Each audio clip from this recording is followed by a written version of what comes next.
This is the TSG Multimedia Podcast for September of 2024. We're sponsored this month by the TSG Train Crew on Patreon and by Podomatic, a podcast hosting and distributing platform. Thank you very much. This is the longest continuously running train-related podcast of the 21st century, going strong since 2010. I'm John, your host, and this month we'll be talking about some layout tour shoots, a final look at Caltrain's diesel operations, and a lot more. We'll get to all that in a minute, but first I want to talk to you about something else very important. When I talk about being sponsored by the TSG Train Crew, I'm talking about our supporters on Patreon. Every September, I show you the full list of patrons because this month marks the anniversary of the founding of the TSG Train Crew in 2018. Over the years, our supporters have previewed hundreds of programs in stunning 4K ultra-high definition quality and without those pesky ads we all hate interrupting the show whenever we're trying to watch something we want to see. In addition to all that, the Train Crew has also enjoyed behind-the-scenes information and access to us in the field. If you like the content on this channel, help us make it by joining the Train Crew at patreon.com/TSG Multimedia. Every little bit helps, and we'd love to have you on the crew. In the meantime, I will say a big thank you to our supporters. We couldn't do what we do without your support. Hi, so this is the first day that I'm doing something train-related, physically being somewhere. I've been using this month to edit, and I've done a bunch of editing of layout tours that we've been shooting over the past few months. And today I'm out here in Santa Clara at the SBHRS once again. And my friend Paul is going to show up here with Big Paul later. And they're going to be here to take pictures of the F40s that are still running here in the line because they're going to be gone within about a month or so. September 21st marks the official transition from diesel on this main line to full electric service on this main line. And you may recall I've been trying to catch the EMUs over the past few months. I kind of gave up on that because I figured, they're going to be running them full time soon, so might as well just catch them when they're full time. But I wasn't thinking that, the F40s and the MP36s won't be running. So I'm out here today to catch some of that. And I'm also going to do something probably in a couple of weeks or so where I'm going to come out here and spend an entire morning catching everything that comes through as the trailing end of this, what I'm referring to as a transition era, because the only diesels we're going to see out here henceforth, once it happens on September 21st, will be the ones that are coming from far away, like Sacramento. We're going to have the Capital Corridor trains coming through, and then we're going to have the ACE trains coming out from Stockton, and then your normal, the regular Amtrak long distance, the Coast Starlight comes through, which we'll see here probably this morning as well. There's a train coming right now, so I'm going to go and we'll make a video about it.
So that's the first time I've seen one of these new electric train sets make an official passenger stop. Every other time I've been here, they've been doing test runs. And it is just insane how quickly they accelerate out of the station. I mean, that thing had to be doing 40 or 50 miles an hour before the last train car left the platform. So it's pretty exciting, pretty cool. Anyway, there'll be more to see here soon. I mean, on the podcast. So let's enjoy this. It'll be very interesting to see and to watch.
I was in Italy 10 or 15 years ago, and they have this 10 or 15 years ago, and now we're just getting it.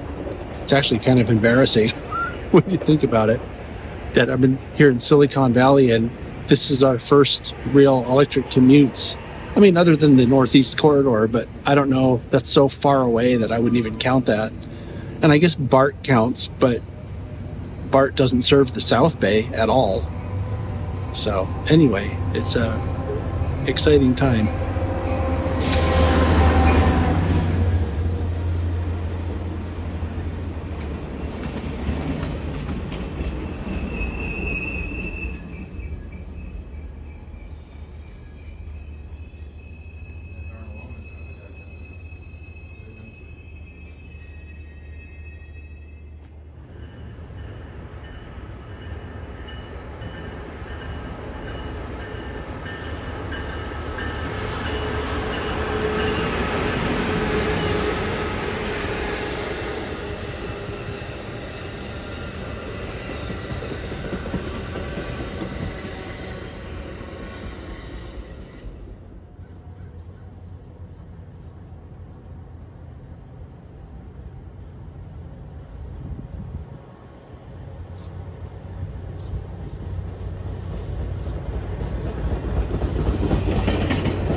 It's really strange to think that we won't see that anymore pretty soon.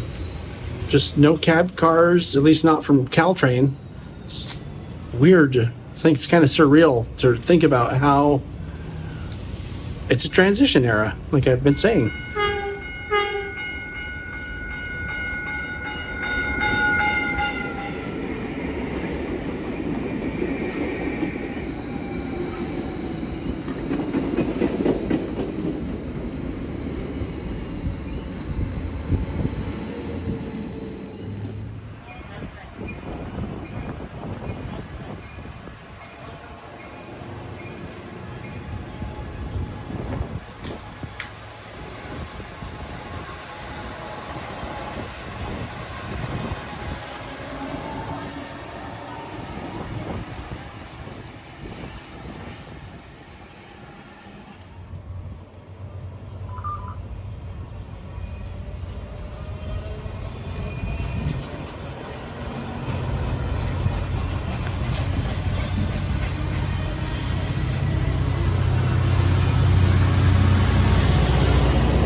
On August 21st, we went live with last month's episode of Talking Trains.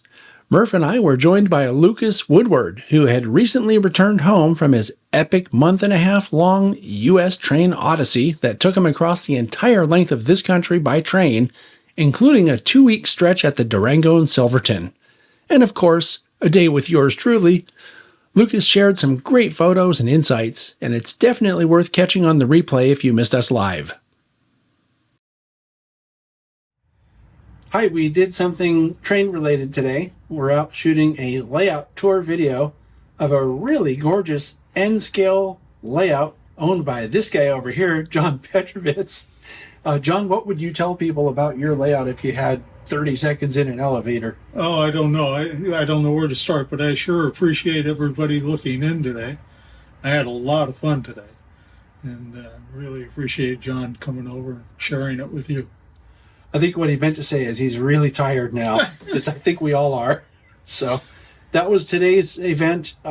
Super, like I said, super cool layout. It's a very nicely detailed layout, nicely scenic. There's all kinds of really great equipment. Most of it's weathered, and the scenery is just fabulous. So I'm impressed. I really like what you've done with your space here. I sure thank you for coming. So today we did something railroad related or model railroad related. We're in Menlo Park, and this is a layout that's actually been on my radar for a number of years.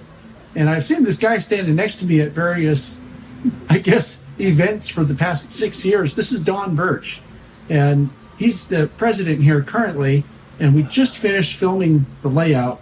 And I just wondered, Don, what would you tell people about the layout and about the club if you had 30 seconds in front of 60-something thousand subscribers? And then I'm curious to know what your impression is of actually doing this tour. Okay, well, first I want to thank John and Sydney for coming by and spending as much time as they have videoing our layout. I think the tape's going to come out really well, and I'm looking forward to seeing it. If anyone's interested in seeing more about our layout, we do have open houses every month, the first and third Saturday from 1 to 4 p.m., just down from the Menlo Park train station next to the Caltrain tracks. And it was a fun experience today, and we've been running a lot of trains. Hi, so I'm doing something train related today. I'm out here in Hollister with this guy. Hey to you too. And actually, we're doing a couple of things. You can see I got my Chasing Trains stuff on. So we're going to chase the Hollister Local out here for one thing, if it shows up, or when it shows up. It'll show up. But we're also lettering my garden scale Climax locomotive. You may recall I had help from Trevor, and we did a battery and Blunami installation on a Bachmann garden scale Climax, and it's never been lettered until today. We've spent the last couple hours lettering that. Kevin has a way to do vinyl transfers, so we've been putting the name and number on that thing, which I'll show you here. Also, last week, I went through and reinstalled or installed the glass in the windows on the Climax. So it'll be pretty much done after today.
Okay, so this is a little while later, and I think we're done. We just finished chasing the Hollister Local basically back to Gilroy and got some really cool shots. So, hey, thanks, man, for sharing your spots. It was really cool. Did you get some good shots, too? Yeah, I got some good shots out here. Now we got to go back and finish your engine. Oh, right. We still have one more. Yeah, we still have one more decal to put on the engine. So hopefully the paint's dry now. It should be. Yeah, I think the paint's dry by now. It's been 6 hours. Something like that. So I'll probably check in and show you the engine next, and then I'll call it a day. Yep. Okay, well, not surprisingly, I thought we were done, but Kevin thought of some more foaming we could do. So we're in Gilroy now and just caught the last Caltrain of the day running into Gilroy. We actually caught 2 of them here, but I think that's it for real now, because the only other train I know that comes through here anytime soon is Train 14, which is the northbound Coast Starlight, and it probably won't be here for another 2 or 3 hours, and I think we'll lose our light by then.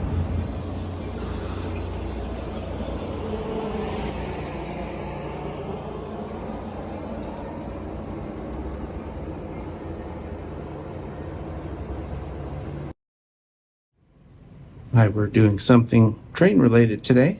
I'm actually here at the SBHRS in the tower. It's early. We had to get up really early this morning, like at 5. To me, that's really early. But I mentioned sometime in the past week or two that we were going to be filming the Caltrain rush hour. Well, that's what we're doing this morning. The plan was to be here from 6 until about 10:30. And so here we are, and we already got our first train. Now I hear the ace train that I'm expecting coming, so I'm gonna go and I'll share some of these shots with you.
Well, it's a little bit later and we're going to be done in about an hour.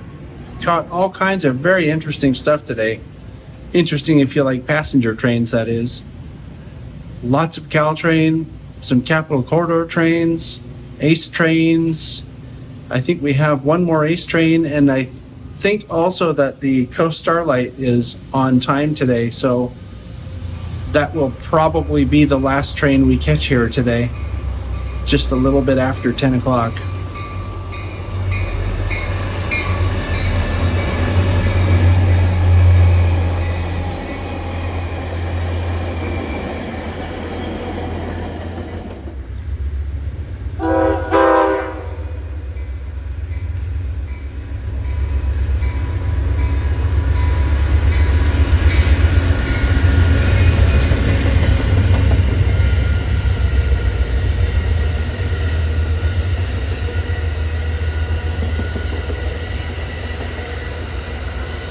Okay, we finished up.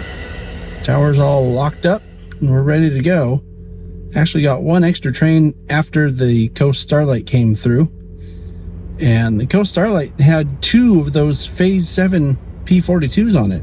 Kind of surprised me. I didn't realize that they had painted so many of those. But that's like the 3rd and 4th one or something like that I've seen. So anyway, that's it for today.